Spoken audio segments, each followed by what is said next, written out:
Ever wonder what Roblox was like way back in the early days? Do you have fond memories of booting up the game for the first time and being amazed by the blocky worlds? Well, join me as I take a nostalgic trip down memory lane to explore the Roblox classics from 2006.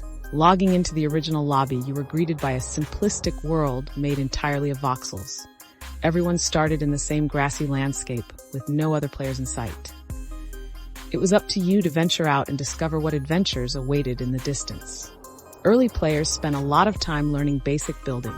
Some of the first creations were rather primitive, like this block home, but they came alive with imagination. It wasn't about realism back then. It was all about the fun of creation and exploring worlds filled with possibility. As the platform grew, more intricate towns and games started popping up all over. People collaborated to build shared spaces where you might shop for new gear, show off creations, or try out mini games together. It was a simpler time, but also the beginning of what Roblox has become today. While the graphics were crude, the real magic has always been the community. Some of my best memories are of making new friends in those starting worlds and visiting their homes.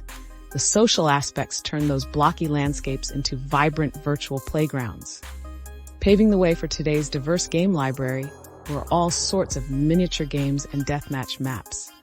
It was there I learned the basics of obstacle courses, platforming, and PvP. Endgames brought players together for silly fun and friendly competitions in creations both simple and complex. While today's players have access to highly advanced building modes, back in 2006, placing each individual block was how we shaped the world. Imagining what you wanted to create, then carefully selecting the cube, sphere, wedge, or other primitive and manually positioning it one at a time. Looking back, it seems painstaking, but having full control over every element built problem-solving skills. There was satisfaction in seeing your vision gradually emerge from the voxels through effort and patience. Simple constructs became treasured playgrounds full of childhood memories. Beyond construction, some of my fondest recollections centered around community. Things like special holidays, when players would gather their friends and dig out festive decorations to reimagine the worlds. I remember snowball fights outside this very log cabin where strangers became friends. Our blocky avatars sitting down to a pretend feast together, trying to cheer up anyone who was lonely in real life. Even with limits the hardware placed on us, human connection is what transformed those early spaces into something magical.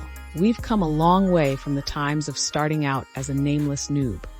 Back then, everyone looked identical. Gender and identity were abstract concepts represented solely by bare characters.